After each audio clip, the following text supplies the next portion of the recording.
Équipe, la hausse n'est pas prête de se terminer sur le Bitcoin et les cryptos, les gars. On va parler de ça ce matin alors que le marché retrace, mais rien de dramatique.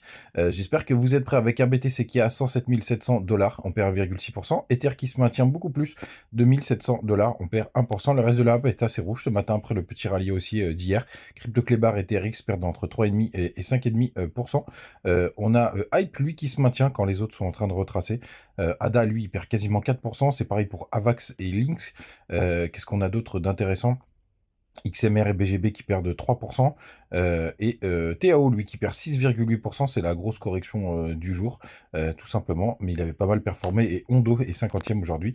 Il perd 4,4%. Les gars, on démarre tout de suite avec le 4 heures du BTC. Ça veut bien s'afficher. Pour l'instant, on a un gros rejet, on a un petit M qui s'est formé en 4 heures. Rien de bien méchant, je vous disais hier. On a toute l'imbalance daily qui est jusqu'au 106 473 $, allez, 106 500 $, qui est vraiment l'imbalance à retravailler et surtout à maintenir pour pouvoir repartir en tendance haussière. C'est ce qu'on est en train de faire pour le moment. On retravaille toute cette zone de déséquilibre. Donc RAS, les gars, on est vraiment sur une zone de travail assez logique après le joli rallye qu'on a fait. Le 2 jours, malheureusement, il n'a pas réussi à recroiser à la hausse et je surveille de très très près le 3 jours qui se rapproche malheureusement avec cette petite baisse, mais c'est une nouvelle bougie puisque c'est la bougie du 11 et je crois qu'on est le 11 aujourd'hui. Donc non, on est le 12, je crois. On est le 12, mais rien de dramatique pour le moment. Les gars, même si ça corrige un petit peu ce matin, du côté d'Ether, c'est à peu près pareil. Là, cette fois-ci, par contre, on a été chercher les liquidités. Ouais, on a été chercher les liquidités au-dessus de ce petit sommet. Donc ça, c'est plutôt pas mal aussi. Vous voyez qu'il y a une grosse zone d'imbalance aussi à retravailler. Bon, alors ça, même si c'est du 3 jours, jusqu'aux 3000 $. Donc ici, c'est normal que ça fasse résistance, bien entendu, puisque c'est une bonne zone de travail qu'on devrait travailler un petit peu. Et après, je pense tout de même que sur le mois de juin, on risque d'avoir un joli petit pump. Du côté des fundings, ce matin, ils étaient très bas, mais là, au moment où j'enregistre, on est repassé à 0,01. Donc attention. Ça veut dire que ça force un petit peu. D'ailleurs, du côté de Binance, Hype est très très élevé. 0,02, c'est assez élevé. On a encore quand même pas mal qui sont en négatif en ce moment. Donc il y a encore, à mon avis, des petites perfs à faire. On a le dollar qui est passé sous les 99 là ce matin, 61 le crypto Fear and Greed, 327 millions de liquidation. Ça reste assez costaud hein, avec le mouvement d'hier et on a toujours le minimum de Bitcoin sur les enchères, 2,09 millions. Donc hier, on a eu évidemment ce qui devait se passer, s'est passé. C'est-à-dire que notre ami Trufflation, les truffles, comme l'a dit certains d'entre vous, qui nous raconte encore une fois des conneries. Où est-ce qu'il est mon petit poste? Il est là. Hop. Puisqu'on a fini à 2,4%. Donc c'est un peu moins que ce qu'avait prévu le marché. Donc ça a été, c'était plutôt boule. D'ailleurs, on a eu peut-être une petite poussée hier, mais c'est pas du tout ce que nous a raconté Trufflation. C'est vraiment de la merde ce truc. Oh, mon Dieu, ça fait, je vous l'avais dit la dernière fois. Mais en tout cas, mais j'ai pas manqué de le rappeler. Mais en tout cas, c'est assez intéressant.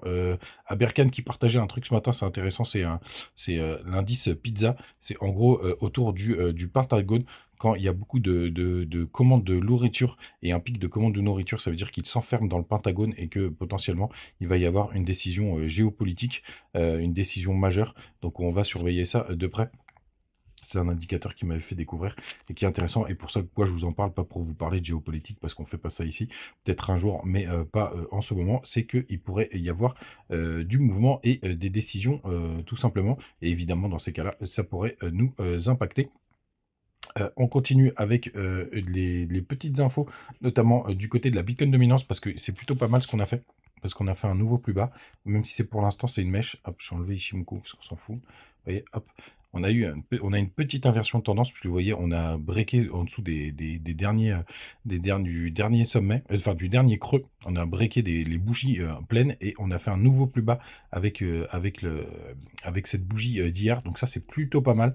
Ce qu'on est en train de voir, on pourrait avoir enfin la cassure de ce bear flag qui, je l'espère, pourrait nous emmener beaucoup plus bas pour la Bitcoin dominance. Et vous le savez, une Bitcoin dominance qui corrige, c'est des alts qui surperforment. Et pour l'instant, je pense que c'est grâce à ETH, tout simplement, qu'on a une poussée. qu'on a une poussée tout simplement. Qu'est-ce que je voulais vous montrer d'autre? Oui, c'est ça. Non, c'est pas le Total 3, c'est l'USDT dominance, puisque ça y est, on a retouché une zone de support. Je vais vous remontrer ça. Hop. On va enlever Ishimoku, puisqu'on s'en branle. Tac.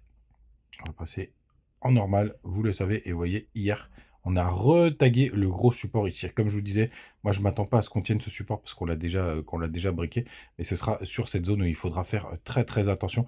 Après, on est passé en tendance baissière du côté de l'USDT dominance, donc ça, c'est plutôt pas mal. On va passer en weekly pour que je vous montre ça. Donc ce serait plutôt pas mal de continuer d'aller chercher. Après, il y a une grosse zone de résistance, de support à l'endroit où on a notre trendline si jamais on vient la breaker en dessous de la trendline. Mais il faudra faire attention, surtout qu'en plus, il y a quelque chose d'intéressant. C'est qu'il y a une trendline RSI qui est une trendline weekly. Hop, je vous la montre juste là. Elle est là. Tac. Non, c'est en weekly, pardon. Je vous ai dit une bêtise. J'étais persuadé que c'était ouais, c'est en weekly. Vous voyez, hop, et quand on ira la chercher, cette trendline ici, là, ce sera sûrement peut-être un signal de top. La question, c'est est-ce qu'il va y avoir un gros décalage entre le top du BTC et le top des alts? C'est vraiment la question que je me pose de mon côté pour voir si, enfin, si ça va être complètement corrélé. Mais en tout cas, les gars, je reste boule. Et vous voyez, là, ce serait dommage de ne pas aller chercher, à minima les trendlines. Et pourquoi pas un peu plus. Mais pour l'instant, on va spéculer sur une petite poussée, puisque le marché nous offre pas forcément de grandes opportunités ces derniers temps. Les gars, avant de vous laisser, n'oubliez pas, vous avez les petits liens du côté Trade Republic, Bitfinex, BitGet, Crypto.com, Mexé. Vous êtes de plus en plus, d'ailleurs, utilisez Mexé. Je sais pas pourquoi, mais bah, je suis dessus de toute façon, et moi je transfère souvent quand il y a des délistings, Mexé garde très longtemps les cryptos. Donc ça, c'est plutôt pratique. Les gars, vous savez tout. Passez une très très bonne journée. On se retrouve demain, comme d'hab. Ciao!